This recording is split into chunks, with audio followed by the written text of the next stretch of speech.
নমস্কার বন্ধুরা, কেসি blog and কিচেনে সবাইকে স্বাগত।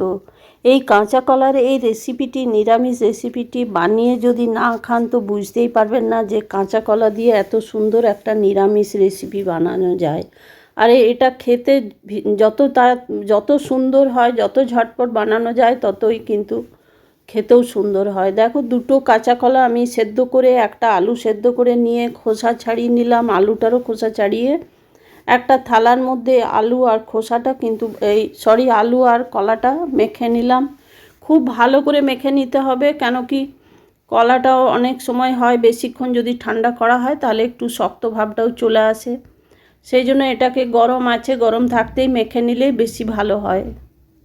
তারপরে দেখো, এটা আমি ভালো করে মেখে রেখে দিলাম। আর এইদিকে আমি 2 ঘন্টা আগে কিছুটা মসুর ডাল ভিজিয়ে রেখেছি, সেটাও আমি পেস্ট করে নেব।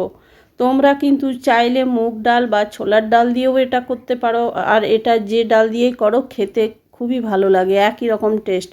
তারপরে দেখো, মসুর ডালটা আমি বেটে নিয়েছি, কিন্তু একটু দানা দানা থাকবে, সেরকমভাবে একদম ফাইন পেস্ট না করাই ভালো। তারপরে ওইদিকে যে কাঁচা কলা আলুটা মেখে রেখেছি তার মধ্যে আমি এই মসুর ডালটা দিয়ে দিলাম। মসুর ডালটা দিয়ে দেওয়ার পরে এটাতে আমি পরিমাণ মতো নুন দিয়ে দিলাম, 1 চামচ গোটা জিরে দিয়ে দিলাম, একটুখানি আমি 1/2 চামচ জোয়ান দিলাম, জিরে গুঁড়ো দিয়ে দিলাম, হলুদ দিয়ে দিলাম 1/2 চামচ। তারপরে দেখো, কিছুটা আমি ধনে পাতা কেটে রেখেছি, সেটাও আমি দিয়ে দিলাম। তবে তোমরা এইটাতে অবশ্যই জোয়ানটা দিও, কেন কি জোয়ানটাতেই টেস্টটা বেশি ভালো আসে এই ফুলুরিগুলোর। তারপরে দেখো, এইভাবে এইরকমই হবে কলার যে মাখাটা, এইরকমই হবে।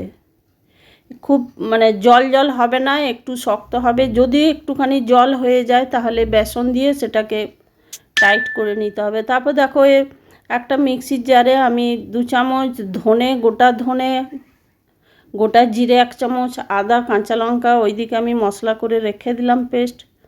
তারপরে এইদিকে একটা কড়াই চড়িয়ে সর্ষের তেল দিয়েছি, এটা কিন্তু সর্ষের তেলেই ফুলুরিগুলো আমি বানাবো। তারপরে দেখো, তেলটা আমার গরম হয়ে গেছে। গরম হয়ে যাবার পর সমস্ত ফুলুরিগুলো বা বড়াগুলো আমি এটার মধ্যে ভেজে নেব।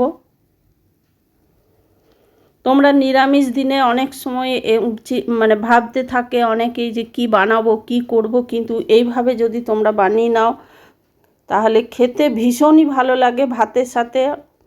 আর কাঁচা কলা তো তোমরা শুক্তো বা কোপ্তা নানা রকমভাবে তোমরা খেয়ে থাকো, কিন্তু একদিন এইভাবে খেয়ে দেখো, ভীষণই ভালো লাগবে।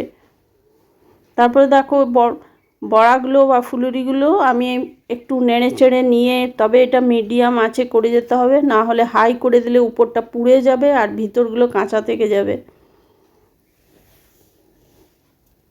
তা তোমরা এগুলো কিন্তু গরম ডাল ভাতের সাথে এই ধরনের বড়া বানিয়েও খেতে পারো, তাতেও কিন্তু খেতে ভীষণই ভালো লাগে। তারপরে দেখো, বড়াগুলো আমার ভাজা হয়ে গেছে। হয়ে যাবার পর আমি সবগুলো একটা একটা করে উঠিয়ে নেব। উঠিয়ে নেবার পর আরও যে আরেক ব্যাচ যেটা আছে আমার, সেটা দিয়েও আমি এগুলো বড়াগুলো করে নেব।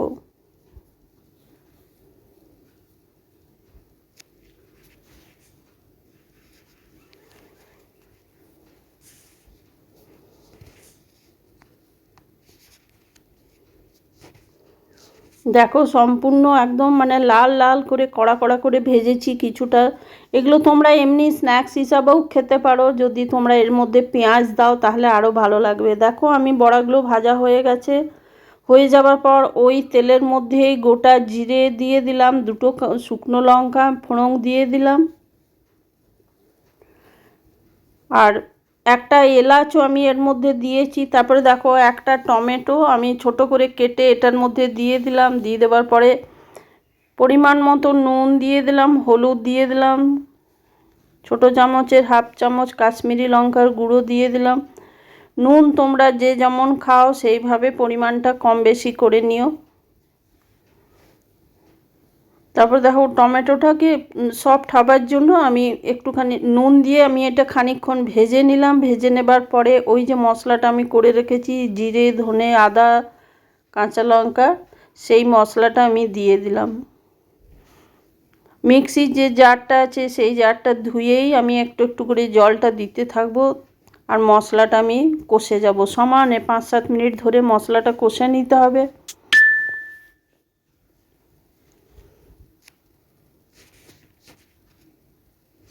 তারপরে দেখো একটা আলু আমি সেদ্ধ করে এটার মধ্যে দিয়ে দিলাম চটকে। তোমরা কেটেও দিতে পারো, কেটে দিয়ে ভাজা করে আগে উঠিয়ে রেখে তারপর মশলাটা দিয়ে কষতে পারো। আমি যেহেতু এইভাবে দিলে কি হয়, তরকারিটা একটু গ্রেভি গ্রেভি হয়, বেশ ভালো লাগে, মাখা মাখা হয়। তারপরে ওই আলুটা দিয়ে দেওয়ার পর কিছুটা ধনে পাতা আমি এর মধ্যে দিয়ে দিলাম। দিয়ে দেওয়ার পর মশলাটাও আরও খানিকক্ষণ ধরে আমি কষে নেব।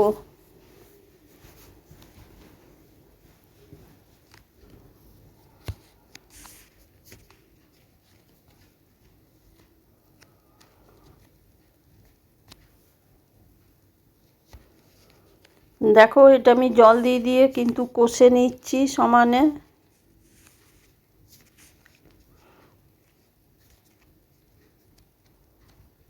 এই ধরনের তরকারি খেতে খুবই ভালো লাগে। আর যদি বাড়িতে তোমার সবজিপাতি না থাকে, শুধু কাঁচকলা থাকে, তাহলেও তুমি এইভাবে বানিয়ে নিতে পারো। তারপরে দেখো মশলাটা কষা হয়ে গেছে। কষা হয়ে যাওয়ার পর আমি গরম জল দিয়ে দিলাম। গরম জল দিয়ে দেওয়ার পর একটা তেজপাতা 2 টুকরো করে দিয়ে দিলাম। তারপরে খানিকক্ষণ ঢাকা দিয়ে ফুটিয়ে নেবার পর ঢাকা খুলে আমি 2টো কাঁচা লঙ্কা চিড়ে দিয়ে দিলাম। তার সাথে ওই যে ফুলুরিগুলো করে রেখেছি বা বড়াগুলো, সেগুলোও আমি দিয়ে দিলাম এটার মধ্যে। দিয়ে দেওয়ার পর খানিকক্ষণ ধরে এটাও ফুটিয়ে নিলাম। ফুটিয়ে আমার দেখো তরকারিটা হয়ে এসেছে। আমি ওপর থেকে কসুরি মেথি ছড়িয়ে দিলাম। ছড়িয়ে দেবার পর ঢাকা দিয়ে স্ট্যান্ডিং টাইমে আমি 5 মিনিট রাখলাম। রাখার পরে দেখো আমি একটা